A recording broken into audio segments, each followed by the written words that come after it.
थी निकाल रही थी 8-10 दिन के लिए।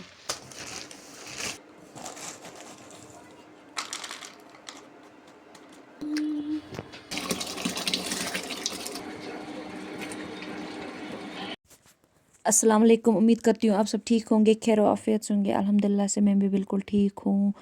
तो आज मैंने किचन की थोड़ी बहुत सफाई की थी, सोचा था कि अच्छे से सफाई कर लूँ, पूरे किचन की सारे बर्तन वगैरह अच्छे से धो लूँ, उसमें पूरा दिन लग जाता। ऊपर से आज सर्दी भी है तो इसलिए मैंने ज़्यादा कुछ नहीं किया। थोड़े बहुत जो बर्तन वगैरह थे वो मैंने पहले ये वॉश कर लिए, उनका व्लॉग मैंने नहीं बनाया। फिर ये गैस वगैरह अलमारियाँ वगैरह की सफाई की, तो सोचा कि साथ साथ व्लॉग भी बनाऊं। आप सब बताइए किस किस ने सफाई की या नहीं की। मैं तो इंशाल्लाह अब ईद पे ही कर लूँगी। आप सब बताइए आप लोगों ने सफाई की या नहीं की, क्योंकि सर्दी है, वरना मतलब रमज़ान में ही करते थे पूरे घर की सफाई। आज सर्दी बहुत ज़्यादा, अभी बर्फ़ भी है तो इसलिए नहीं हो पाएगी। सर्दी में ज़्यादा काम भी नहीं कर पाते। और मैंने अभी कुछ भी नहीं शॉपिंग की थी, मतलब कि रमज़ान के लिए जो ग्रोसरी वगैरह होती है वो भी अभी हमें लाने जाना था। आज ही ये मतलब रोज़ा आज है तो कल का ही व्लॉग है। तो यहाँ पे मैंने फ्रिज वगैरह की भी सफाई की, क्योंकि फ्रिज का भी बहुत काम होता है। अब अगर डीप क्लीनिंग पे रह जाते कि मतलब डीप क्लीनिंग करेंगे किचन की तो फिर ये भी नहीं हो पाता। तो फिर सुबह मैंने इसमें भी अच्छा खासा टाइम लगा। सुबह मैंने 9 बजे से ये स्टार्ट किया था, 2 बजे तक मैंने ये कंप्लीट किया, क्योंकि फिर उसके बाद मुझे जाना था ये चीज़ें वगैरह लेने। तो मैं कोशिश कर रही थी कि 1-2 बजे तक ये कंप्लीट करूं, काम ख़त्म हो जाए, फिर मैं अच्छे से सुकून से जा सकूं, क्योंकि कल कंफर्म रोज़ा रखना था। तो इसलिए अब किसी भी सूरत में जाना था। किचन की साफ़ सफाई हो गई, काम डन हो गए, इसके बाद फिर हम निकल गए अपनी ये चीज़ें वगैरह लाने के लिए।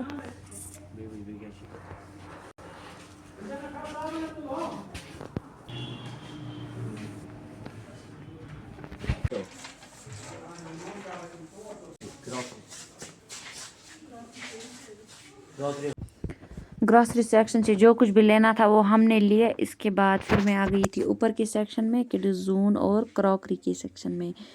यहाँ पे अच्छी खासी कलेक्शन थी, सोचा था कुछ ले, लेकिन यहाँ इतने ओवर प्राइस थे। आप खुद भी चेक कर ले, 1-2 चीज़ों के प्राइस मैंने दिखाए थे। फिर मैंने सोचा कि नहीं, यहाँ से निकलना ही बेहतर है, क्योंकि प्राइस बहुत ज़्यादा थे, ओवर प्राइस मतलब। इसके बाद फिर जो कुछ भी लिया वो उठा के आ गई मैं घर। अब इसी काम में लग गई थी, मतलब अब इन चीज़ों को संभालना था। फिर रमज़ान में आसानी रहती है, जब आपकी चीज़ें अपनी अपनी जगह पे सारी सेटल हो तो फिर ज़्यादा काम भी नहीं होता। तो फिर अब मैं इसी काम में लग गई थी।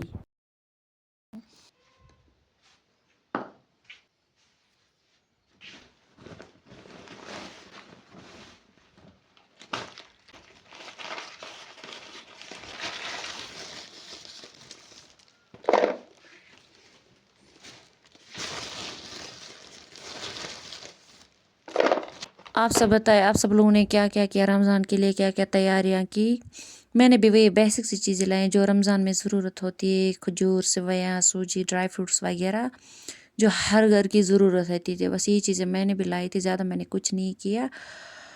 बस बाकी जो शॉपिंग है वो मैं इंशाल्लाह ईद पे करूँगी, जो ईद की ज़रूरत होती है। तो अब यही व्लॉग मैंने बनाया है। इंशाल्लाह रमज़ान के व्लॉग्स आएंगे। आप जो भी चैनल पे नए हैं तो उनसे रिक्वेस्ट है, प्लीज़ वीडियो को लाइक और साथ ही चैनल को सब्सक्राइब भी कीजिएगा। आगे रमज़ान के व्लॉग्स आएंगे, इफ्तारी के, सहरी के, वो इंशाल्लाह आप लोगों के साथ में ज़रूर शेयर करूँगी।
सारी चीज़ें मैंने समेट के रख दी, जो चीज़ें जहाँ रखनी थी, तो वो सारा काम मैंने ख़त्म किया। और मैंने ये एक चीज़ वहाँ क्रॉकरी से लाई थी, ये बटर बॉक्स था, 170 का मैंने ये लिया था। और देखिए इतना सा, और 170 का, बस यही लिया मैंने वहाँ से, बाकी ओवर प्राइस था जो कि मैं नहीं ले सकती थी। बस ये कुछ था जो मैंने आप लोगों के साथ शेयर कर लिया। इसके बाद फिर मैंने शाम पे थोड़ा सा शूट कर लिया था। सहरी के लिए मैंने चावल पकाने थे और साथ ही मैंने गोश्त और टमाटर पकाए थे सहरी के लिए। तो बस यही कुछ था इस व्लॉग में। इंशाल्लाह आएंगे अब अच्छे व्लॉग्स रमज़ान के, सहरी के, इफ्तारी के। तो आप सबसे रिक्वेस्ट है प्लीज़ चैनल को सब्सक्राइब करके रखिएगा।